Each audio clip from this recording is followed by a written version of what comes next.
Hello, We Bob. got him. Hey, thank you so much for doing this. Hi. I hope you got my text about You're us welcome. being 5 minutes late. This is perfect. I've got Dan here. We're ready to No talk problem. Belichick with you. He'll give a Great. count in, and we'll get going. Very good. I will not give a It count seems in. like there's a bit of a latency here, Dan, so just keep that in mind. I will not give a count in. We have already started. Mike has been struggling with getting Bob on. We're thrilled to have Bob on, longtime legendary Boston Globe columnist, master of all things Boston sports. Before we get to Belichick and what this all means, Bob, because you're always great on historical perspective, can I just ask you how much difficulty you got you had going from the doctor's office to the Zoom to the car? How difficult was it to connect with our show? Well, we got on. We waited 6 minutes. I was starting to worry that we had done something or I had done something wrong. Predictably, I'm a 21st century technophobe. That's okay. We understood and we assumed that you would be that. How did you receive the news yesterday that Bill? It's not a surprise, right? Because it'd been talked about for a while, No. but it's still shocking. Can something be not a surprise and also shocking because he's been so great for so long? Well, it's been the number one parlor discussion in Boston sports all fall as the team has stumbled. And all the speculation about what would happen with him, it's been the number one you can imagine. It dominated all sports topics. Celtics got the best record in the league. People talking about Bill Belichick. Red Sox, stink again, and it looks like they're anyway. So no, we're not shocked. I think I'm glad to have a resolution. I mean, people were dying to see how it was going to come out. That's all. The reason I say shocked, Bob, is because if it doesn't work with Bill Belichick, who is obviously great at what he does, if Bill Belichick is not immune in sports from a couple of bad seasons ending your run in a place, then who gets to be immune? Well, that's a very good question, but I don't think it's that simple, really, because it's Bill Belichick, and he's his own category. The thing about it one of the things is that it's the duality of this job that's caused the problem. The general belief is that his coaching is still fine. It's that the general manager hat that he wears has done him in, that the GM has sabotaged the coach by bad personnel decisions and bad decisions with coaching staffs. I mean, he can't run away from the disaster that was the 2022 season with the offensive coordinators who were defensive people and what it did to Mac Jones. He can't run away from that. He's responsible. Can you explain to me the power dynamics at work and the ego at work when Bill Belichick and Tom Brady break up because of who's getting the credit here for what's happening? How much does Bob Kraft think he deserves the credit, and therefore there's tension with Belichick that runs him out of the building? All right, let's back up, though, for a second. The breakup with Brady began a long time ago, and I have one of many who believe that the turning point in the entire affair was when Belichick was forced by Kraft. He was outvoted 2-1 on keeping Jimmy Garoppolo. That Belichick had drafted Garoppolo thinking he had the successor, that he was ready to move on from Tom Brady at that time. And eventually, when he traded him to San Francisco, it was to give him a very good home, the best home he could find. He wasn't exiling him to some football Siberia. He was sending him to a place where he thought he liked the Shanahans, plural, and liked the style, and wanted to do right by Garoppolo. He wanted to keep him. And let's just remember one thing about Brady. And when he left, you have to go back to an interview that he gave with Jim Gray, in which he was asked the question, do you feel properly appreciated in Foxborough? And his answer was a very cryptic, I plead the fifth. And that tells we just go back to that. So there was trouble in paradise as far back as like 2016. Yeah, but I'm asking you about Kraft and how much he thinks he's responsible for creating that and how much that has to do with him saying, Belichick, get out of here. You're not in charge anymore. I am. I don't think it's I don't think it's the level of Jerry Jones and Jimmy Johnson, okay? I don't think it's anything like that. Sure, I think Kraft wants to be loved. That's not more important than him. Not whether he wants credit or how much percentage credit he gets as opposed to Belichick or anybody else, Brady or anybody. He just wants to be loved. You know, Ted Williams once said, I want to walk down the street and people point and say, there goes the greatest hitter who ever lived. Bob Kraft wants to walk down the street and have people say, there goes the greatest owner that ever lived. And that's the thing there. It's just he wants the public approbation. So, you know, one way or the other, that's the deal. I don't think Patriot fans have any earthly idea how spoiled they are. I don't think they have any self-awareness about how spoiled they are, and I don't think they know how bad this is about to get because the Patriots before Belichick were a laughingstock for many decades. True, but I think it's predictable. Any fandom, it wouldn't be just endemic to people in New England. If this had happened in Houston or in Denver, or you know, I think you would be able to say the same thing. You realize a generation has grown up that know nothing but this, had known nothing but that success, and now they're introduced to the reality of sports fandom. And we've got a city where we've got we've got one very good team, the Celtics, one pretty good team, the Bruins, and two bad teams. Or one very, very bad team, the Patriots, and one, you know, we'll see how bad they're going to be again, but they're certainly no contender. They're out of contention. Now, of course, the Patriot fans would be a little bit spoiled. Wasn't that predictable? Bob, you can't help yourself every damn time you bring it back to the Red Sox. Like, you just can't help yourself. You don't actually want to be talking about Belichick. You want to be talking about the Red Sox. Like, you can't even not do it. If ever there was a day not to mention the Red Sox, and you've done it twice, it's around this story, and you can't help yourself. I beg to differ, but we will agree to disagree on that point. Can you explain to me that if you were writing a column about this, you would take what angle because you find these things most interesting? I've been thinking about this morning, and one that I might choose is how Boston has had two legacy coaches, legendary, unquestionable giants in their professions, and that each one also has a player without whom that success would not have existed. And I think I might have gone on that. Obviously, I'm talking about Red Auerbach and Bill Russell, and as well as Brady and Belichick. I think that's a fascinating parallel, and I don't think any other municipality has a story quite like it.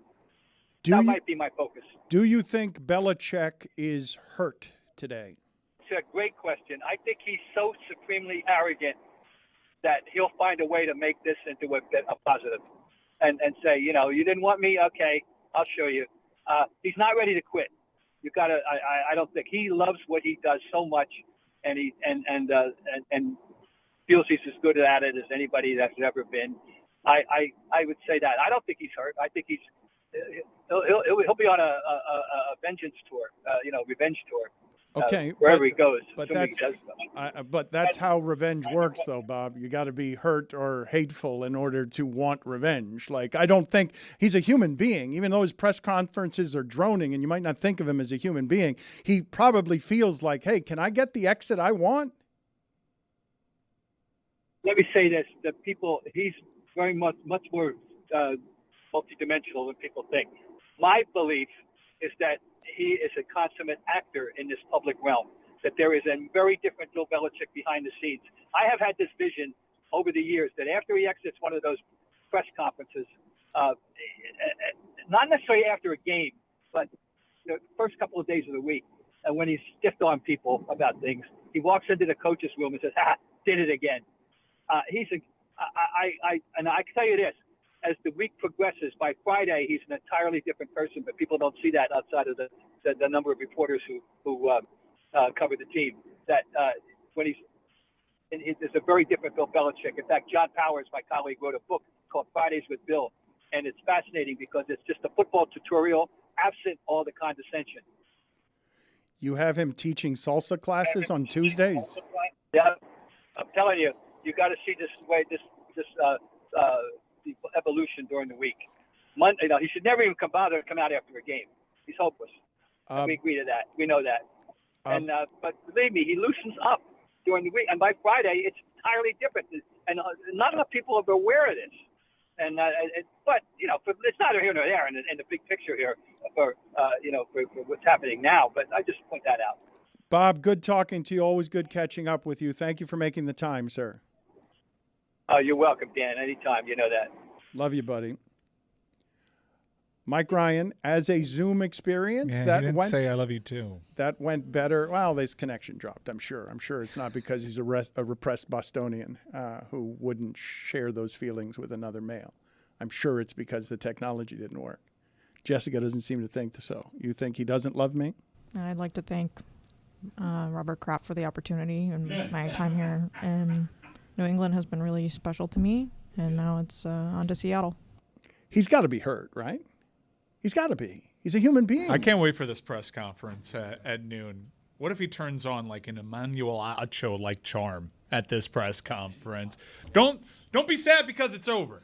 Smile because it happened. Like, what if he just becomes a different person and handles this totally differently? Because this was a wild success over there in New England, a success that no other head coach in that profession in this expanded kind of league has ever had. I like that Saban and Belichick at this stage in their careers both have Mac Jones in common. What a way to end it.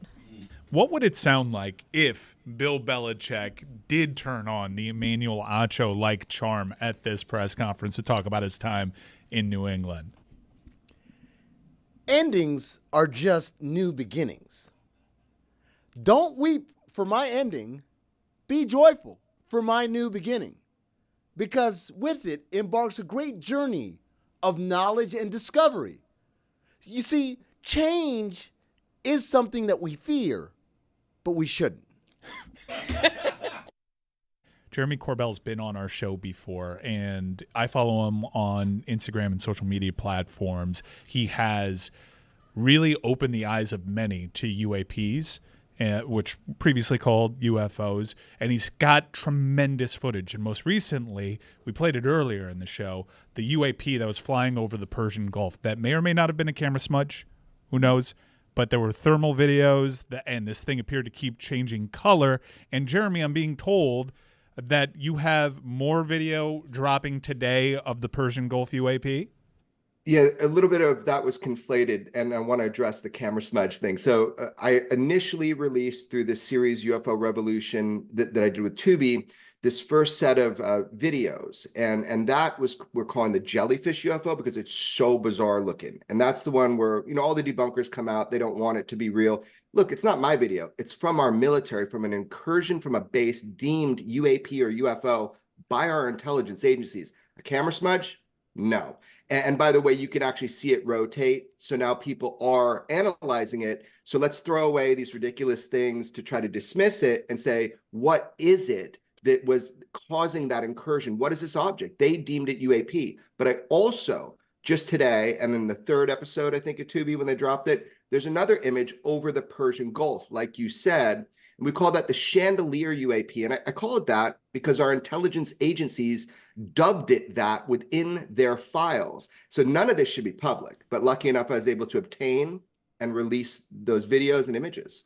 Now, Jeremy, you also mentioned that since this is military video, I think in the original video that you posted, you said that the military wasn't able to get any target locks on this jellyfish, and that changing in color is thermal, so this thing is constantly changing temperature. Yes. And with regards to the UAP over the Persian Gulf, that submerged for a little bit and then shot up and disappeared. What happened there?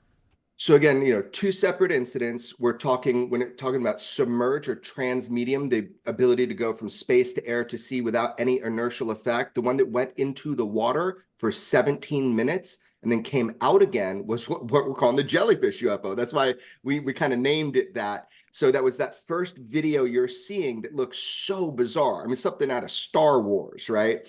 Anyway, that thing did submerge into the water. Not everybody's seen that footage in the intelligence community. It was shut down. It was locked down. It was confiscated. Little portions have been out within the intelligence community, but that part does exist. And I have firsthand direct witnesses to that event series. Other people will come forward. That's the hope. other people will come forward with their information about this. I mean, it'd be great if our government and intelligence agencies released the full footage, because it's astounding. The object descends into the water for 17 minutes, comes back up in a controlled flight, and shoots off like that. I should tell the people, because this isn't just some guy talking. He's an investigative journalist and filmmaker. He's one of the world's foremost experts on the world of the unknown. And he's got a new 3-part documentary on Tubi that he just mentioned called UFO Revolution. Roy, what did you have for Jeremy Corbell? These type of images and this type of intelligence is becoming less and less classified today than in the past. Why do you think that is? It's actually becoming more and more classified. More the opposite, okay. Yeah, so what happens is, so I obtain leaks. So people leak things to me from within the intelligence agencies, and there have been investigations into every leak that has ever come my way that's military filmed footage, yet confirmed by the Pentagon. So when I started obtaining all of these and people started trusting me really with their lives, they basically started classifying UAP more and more, locking down on what the American public can see. But it's had the reverse effect in my work. People know something about me, which I guess is rare, which is that I can actually keep a secret, not just say I will. So protecting sources, even if they don't protect themselves, is the core of the journalism that I do when you're dealing with, military assets. Can you tell me what you believe to be the greatest proof you've ever seen that UFOs represent extraterrestrial life? Yeah, I love that question, because I was asking that question to everybody I ever first interviewed. Like, just show me the goods. What do you know? What's the greatest proof? And I've come to a point after, more than a decade and working with George Knapp, who's been at this for like 35, almost 40 years, an investigative reporter. He's my co-host of Weaponized Podcast. This guy's the OG. And we talk about this all the time. What is the best evidence? Well, evidence for one is not evidence for another. If you could walk in my shoes and have the conversations and the access that I've had, it is the preposterous preponderance, the weight of the cumulative evidence that for me is the greatest indication that we are not alone. Now, where they're from, these UFOs, who's controlling them, why they can outpace, outmaneuver, and outperform our greatest weapon systems and platforms, I don't know the answer to that. It's been here a very, very long time. This is not new. Even the shape of the jellyfish UFO, that is the same that was being reported back all the way in the early 1900s. So for me, the greatest evidence is the preposterous preponderance, the heavy weight of the cumulative information that has come our way. But I think it's a sea change. Consensus reality is beginning to catch up with actual reality of whatever this UFO presence is. I want to put for you on the screen a still image of what might be a rock that is like a cloud, looks like an alien. Oh no, I call it the alien cake. Yeah, is it cake? I haven't tasted it, and as an investigative journalist, I'd actually have to cut in and taste it to know. But that's an unfortunate thing. It's important to keep an open mind, but we do it to ourselves, like the UFO community, right? When we are looking for truth in all of this, we seem to backslide, one step forward, two steps backwards. So what you just showed was an image, and that image was from in Mexico. There was a congressional hearing, and a friend of mine, he is a fighter pilot, or was a fighter pilot, Ryan Graves, and he went down there to talk about air safety, because fighter pilots are seeing UFOs on a daily basis. They call it, it's a flight safety issue. So he goes down there and they bust out these like mummy-looking aliens that are probably made of cake. And people hate it when I say that, but come on. And so that's what you just showed on the screen. We do cover that in the documentary series in episode 2 of the UFO Revolution thing on Tubi.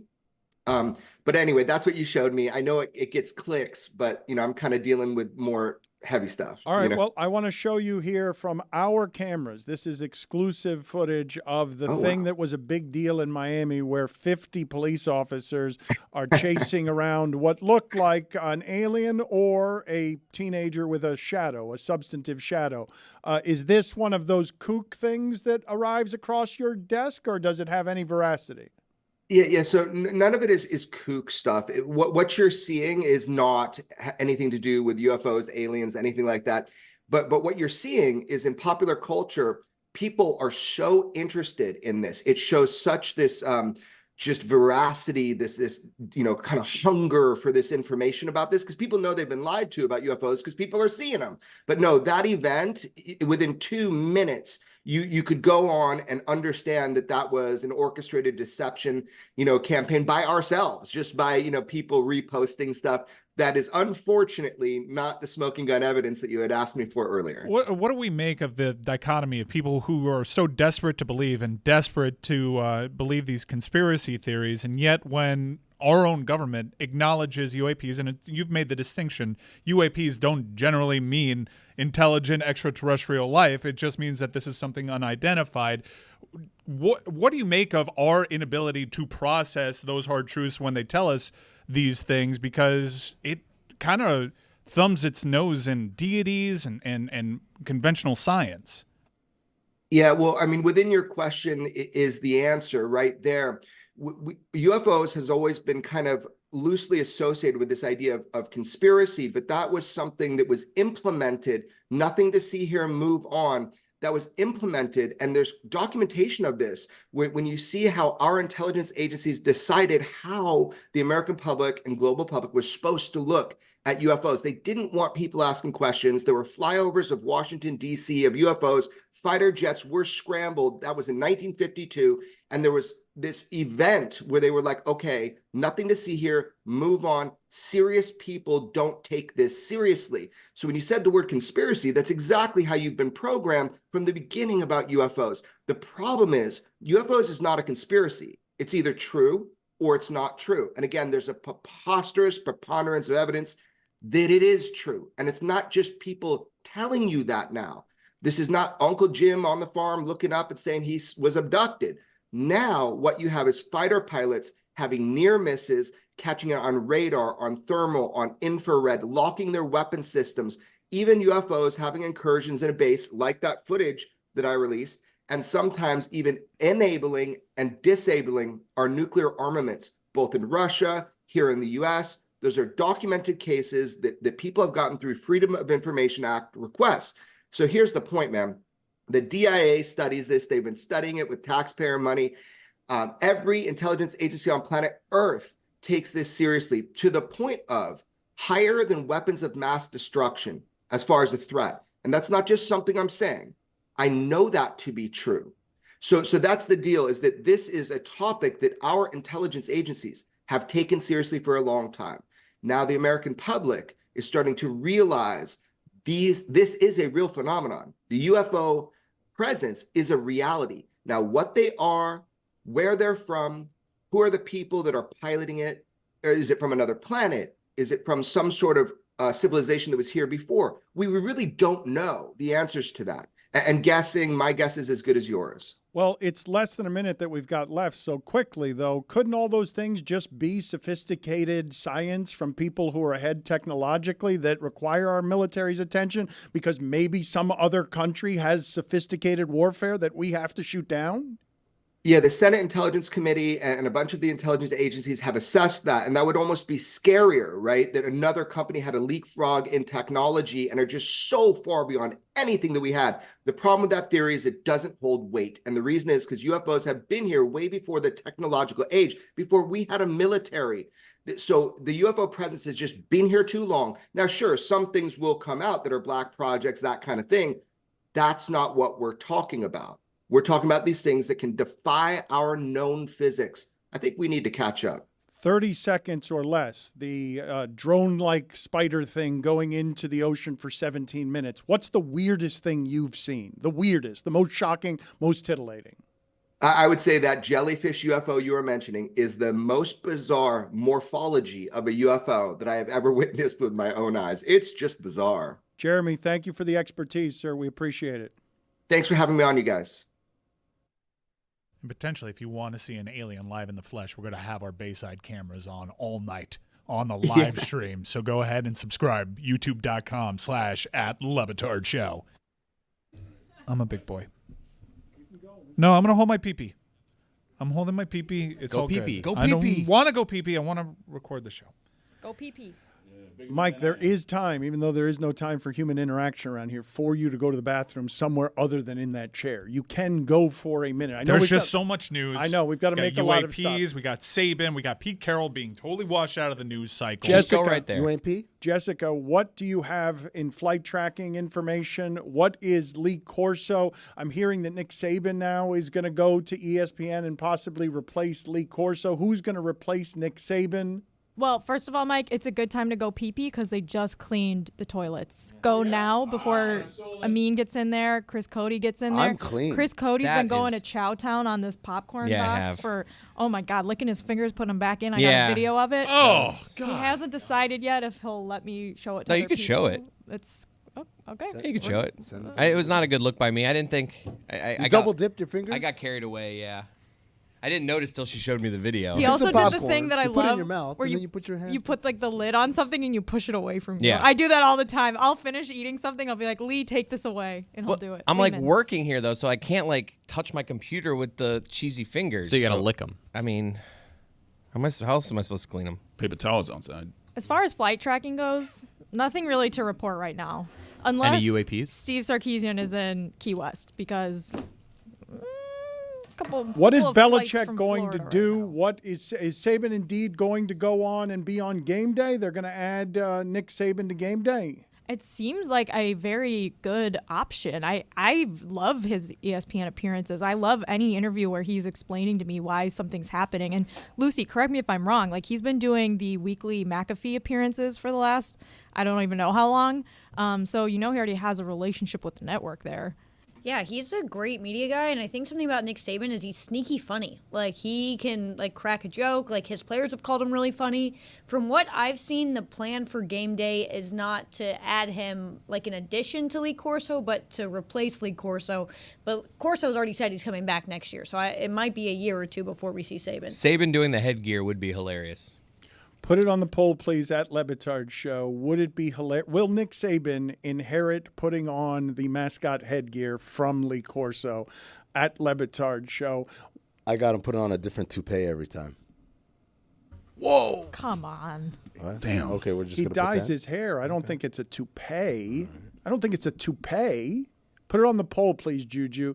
Does Nick Saban have a toupee? What kind of accusation is that? Mike is really regretting going to the bathroom right there because this is his wheelhouse. Yeah. He considers himself the nation's foremost expert on whether someone's faking or dyeing their hair. I just want to point out that Mike hasn't updated the poop chat, so I think he's just gone number one, but it's taken him a while. I think Mike would have told us already by now. Yeah. Mike doesn't hold back with telling us who has fake hair. He's never mentioned Oh, I Saban, thought so I you think meant you're about the wrong. group chat. Oh, I think now would be a good time to talk about Miami losing to Louisville last night.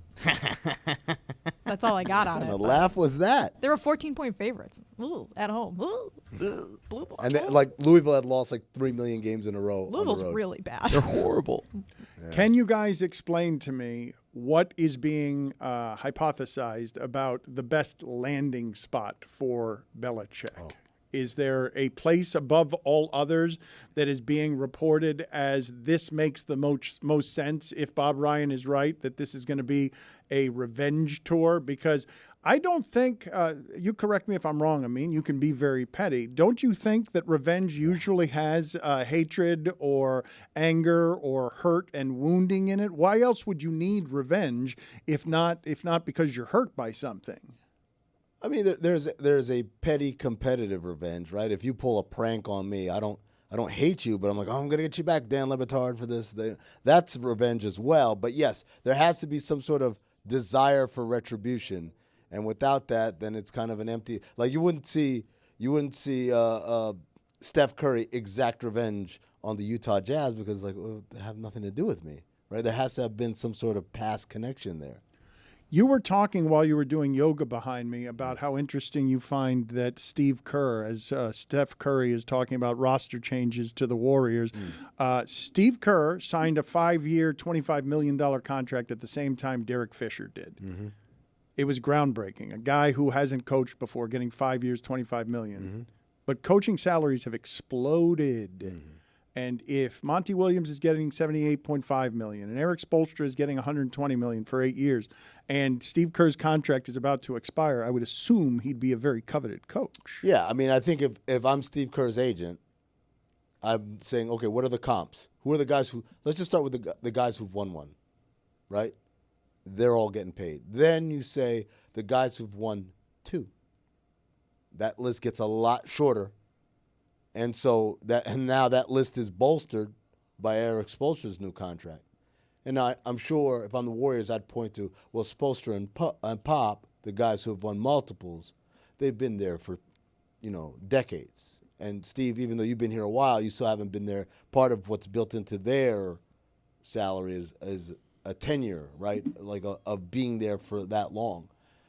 I'm back from peeing. Did I miss a Belichick conversation? You missed a better conversation. I also did some reporting, and I know I have confirmed some candidates in Tuscaloosa, all while holding one phone up and peeing. You were on the phone with a source while you were peeing? Hit that mute button. Were you on mute? No, I was texting. Or do you hold it? But anyways, it? I got Do you do that? You guys ever do that where you hold the stream and talk and then mute it and then let go of the stream and they ask you a question like, oh, I got to stop. I won't say who, but I was several years ago, I was on a Zoom where someone forgot to mute.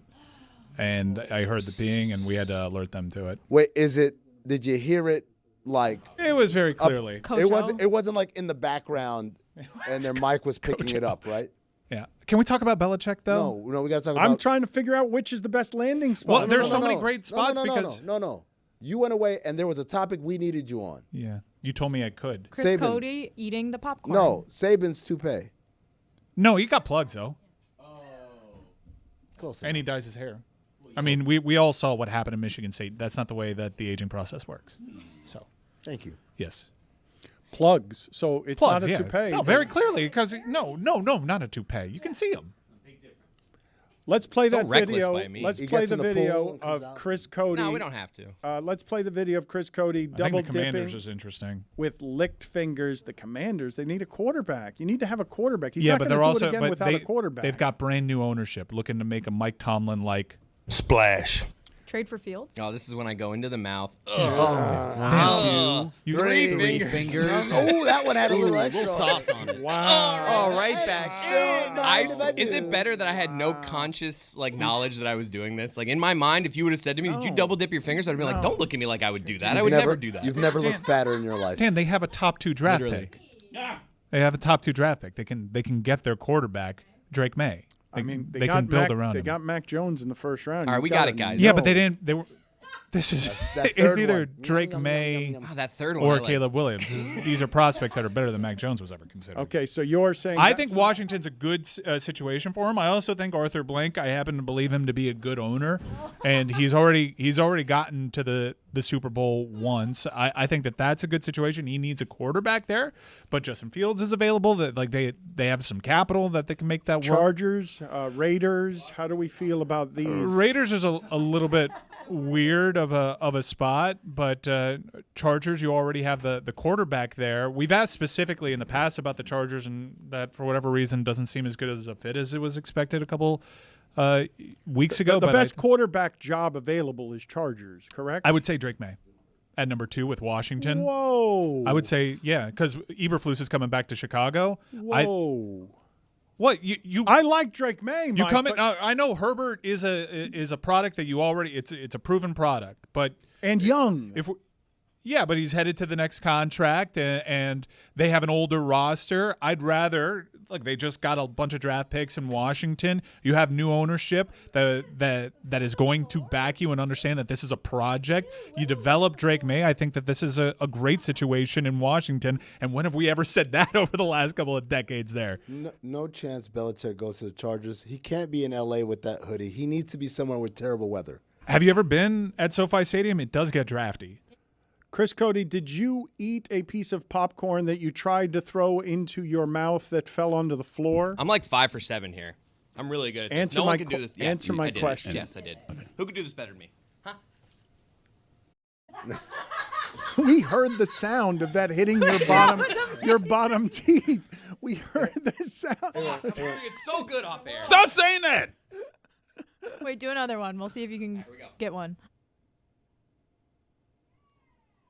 Congratulations. Satisfying crunch, too. I can confirm interest in DeBoer, Norvell, and a shock candidate who's already there on staff, Tommy Rees. Not that shocking. I mean, Cristobal. No. 3 years ago, maybe.